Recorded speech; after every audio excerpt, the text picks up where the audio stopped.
दादु नमो नमो निरञ्जनम्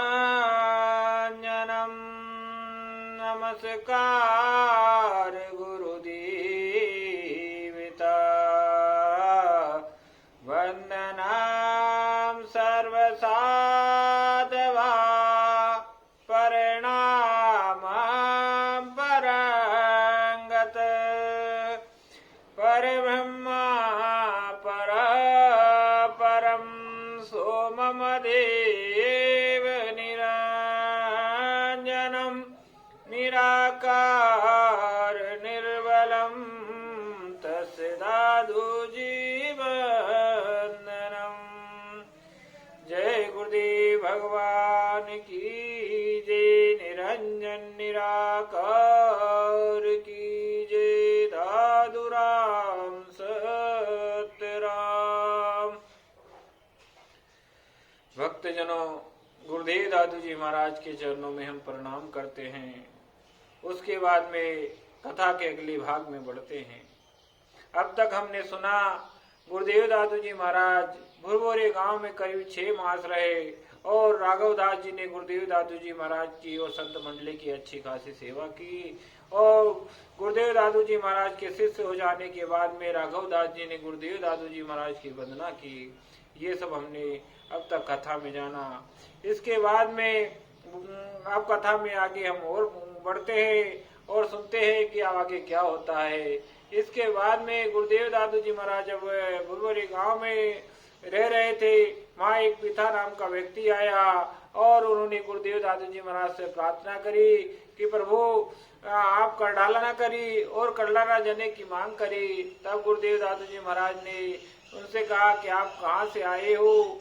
तब दादू जी महाराज से उन्होंने कहा प्रभु मैं करडाले गांव से आया हूँ और आप करडाला चलिए, आपकी तपोभूमि है, आपने सर्वप्रथम करडाला में ही तपस्या करी थी। इस प्रकार पिता ने गुरुदेव दादू जी महाराज से आग्रह किया कि प्रभु आप करडाला चलने की कृपा करिए। जब गुरुदेव दादू जी महाराज ने पिता के आग्रह को स्वीकार कर लिया और करडाला चलने के लिए प्रस्थान किया। अब गुरुदेव दादू जी महाराज पिता के संग ही करडाला चल दिए। करडाला जाने के बाद गुरुदेव दादू जी महाराज के पिता ने अच्छी खासी सेवा की। उनके भाई हरि सिंह थे, उन्होंने भी गुरुदेव दादू जी महाराज की खूब सेवा की। संत मंडलियों को भोजन कराया, सभी को बिठाया। लेकिन गुरुदेव दादू जी महाराज तो भिक्षा नहीं पाते थे। लेकिन पिता के बार बार आग्रह करने पर एक दिन गुरुदेव दादू जी महाराज ने उसके यहाँ भोजन करना स्वीकार कर लिया। जब भोजन करना स्वीकार किया और भोजन बनाया गया, स्वादिष्ट व्यंजन बनाए गए और गुरुदेव दादू जी महाराज के सामने जब भोजन आया तब गुरुदेव दादू जी महाराज ने उस भोजन के थाल को देखकर कह दिया यह तो चोरी के पैसों से बना हुआ भोजन है, इसे हम कभी नहीं करेंगे। हम तो राम भजन वाले हैं, हम तो राम भक्त के यहाँ ही भोजन करते हैं, चोर डाकुओं के यहाँ भोजन नहीं करते। इस प्रकार गुरुदेव दादू जी ने महाराज ने पिता के भोजन को अस्वीकार कर दिया। तब गुरुदेव दादू जी महाराज के सामने पिता मिन्नतें करने लगा। मिन्नतें करने के बाद में फिर गुरुदेव दादू जी महाराज के सामने उसने कहा कि प्रभु मैं कभी चोरी नहीं करूंगा।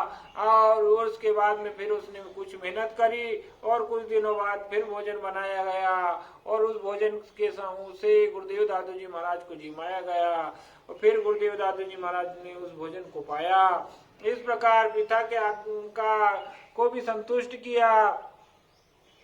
लेकिन पिता के मन में परमात्मा के भजन में नहीं लगता था। वह गुरुदेव दादू जी महाराज से बार बार क्या करता था, प्रभु मुझे राज देखना है, राज देखना है।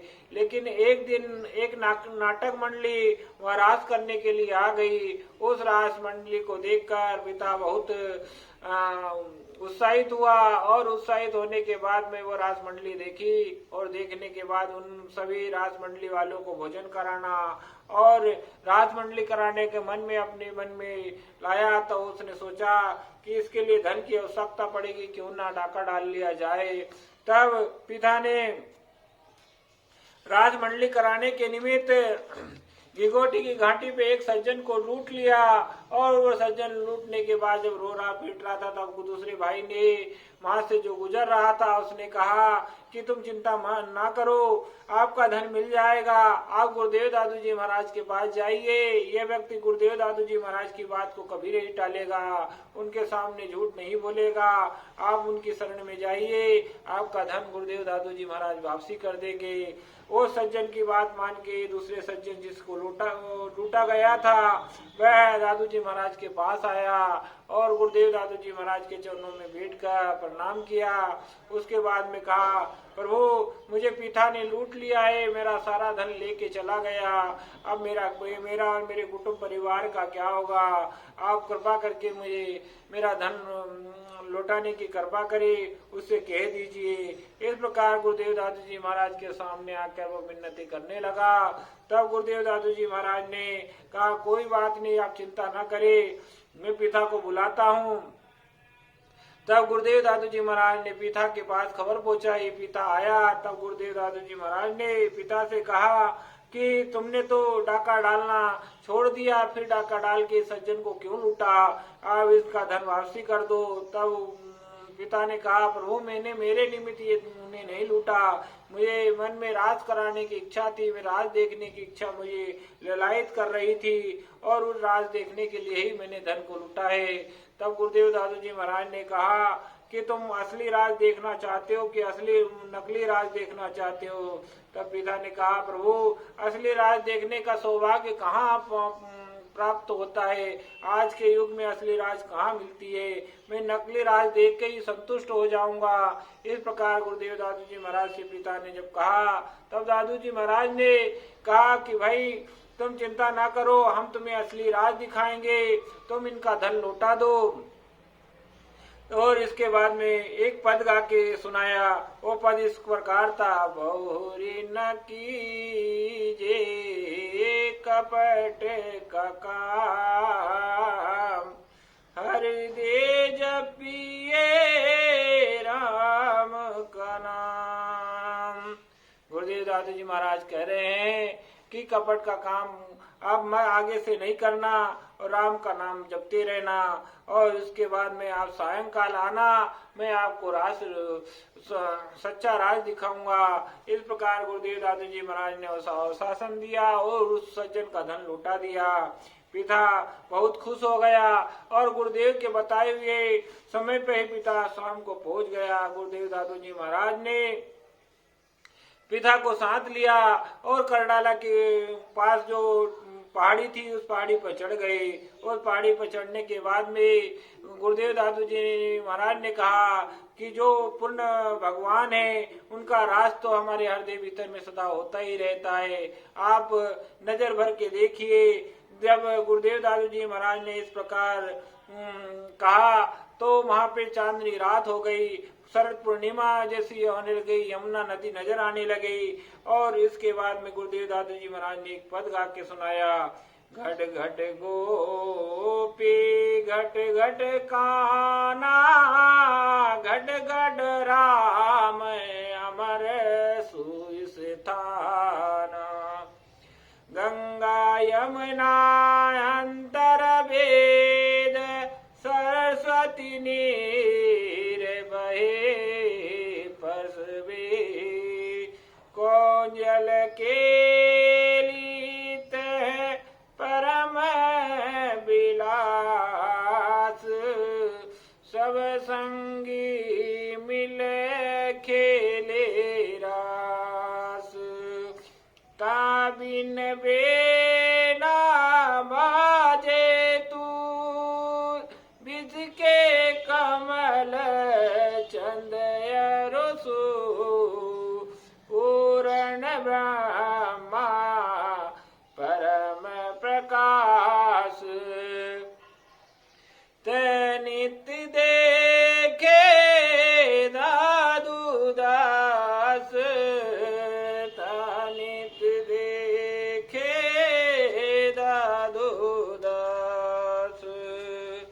गुरुदेव दादू जी महाराज कह रहे हैं, पिता गंगा जमुना सरस्वती का संगम हमारे हृदय ही है। परमात्मा का राज भी हमारे हृदय में ही होता रहता है। ये देखिए कि यही परमात्मा कैसे अपना रास मंडल कर रहे हैं। इतने शब्दों को कहते ही गुरुदेव दादू जी महाराज का पद समाप्त होते ही पहाड़ी के ऊपर भव्य अनेकों गोपियां और अनेक श्री कृष्ण नजर आने लगे और भगवान इस प्रकार नृत्य कर रहे थे जिसका कोई बखान नहीं कर सकता। महाराज चालू हो गया।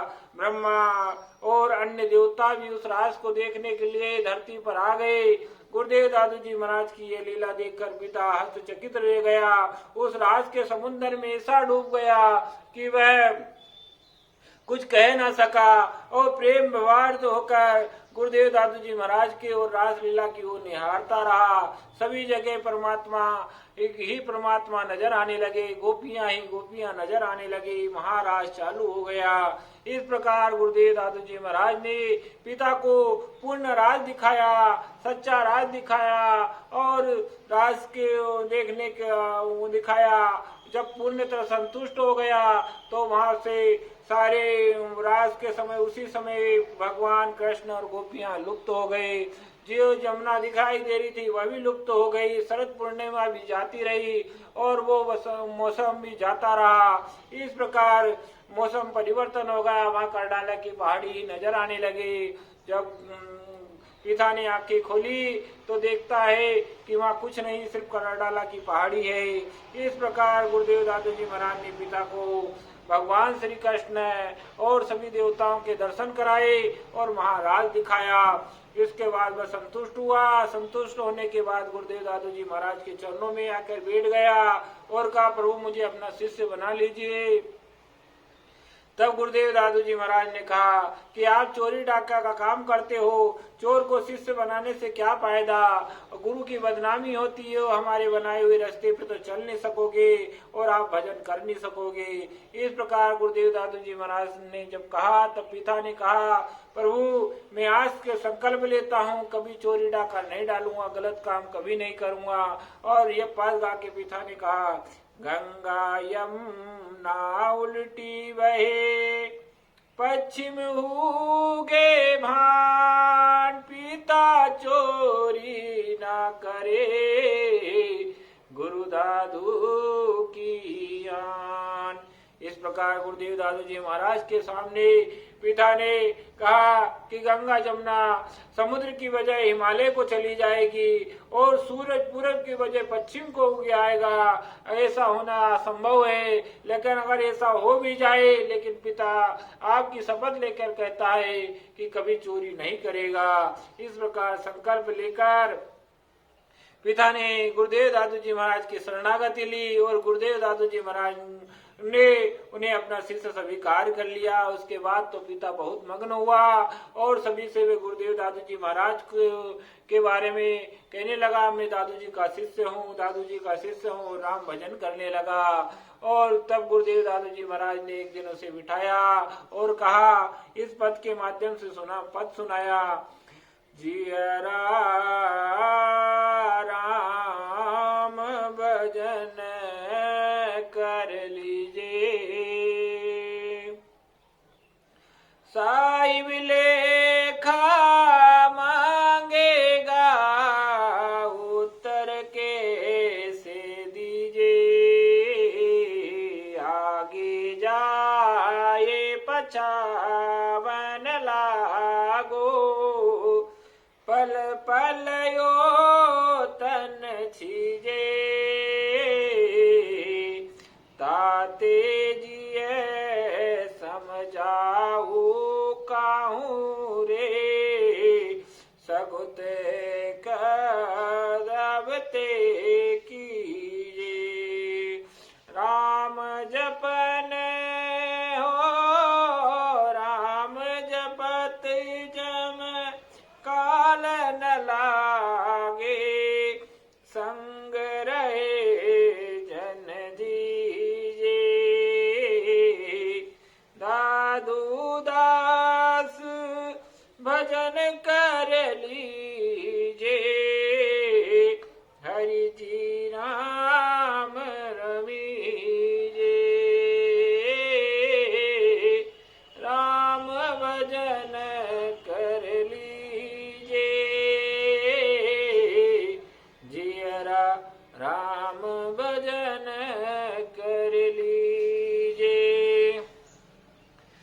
गुरुदेव दादू जी महाराज कह रहे हैं, हे मन, शरीर के ठीक रहते ही रहते राम का भजन कर लो, उस प्रभु के चरणों में अपने आप को अर्पण कर दो। जब परमात्मा हिसाब मांगेंगे तब आप हिसाब कैसे दोगे? गर्भ में तुम वादा करके आए हो कि मैं भजन करूंगा, उस वादे पर खरे उतर जाइए और उस परमात्मा के ध्यान में खो जाइए। फिर इस प्रकार गुरुदेव दादू जी महाराज पिता को समझा रहे हैं और उन्होंने पद का पूरा सार और अर्थ समझा दिया और कहा, वृद्धावस्था में भजन नहीं होगा, शरीर में चलते ही भजन कर लो तो आपका कल्याण हो जाएगा। इस प्रकार गुरुदेव दादू जी महाराज ने पिता को समझाया और राम भजन का प्रेरणा दी और उपदेश दिया। उपदेश देने के बाद पिता पूर्णतः गुरुदेव दादू जी महाराज के बताए हुए रास्ते पे चलने लगा और परमात्मा का भजन करने लगा। और आगे जाके पिता डाकू ना होकर एक बहुत बड़े संत हो गए, जिनका नाम आज भी चलता है। गुरुदेव दादू जी महाराज की कृपा जिस प्रकार पिता पे हुई ऐसी आज सभी पर होगी।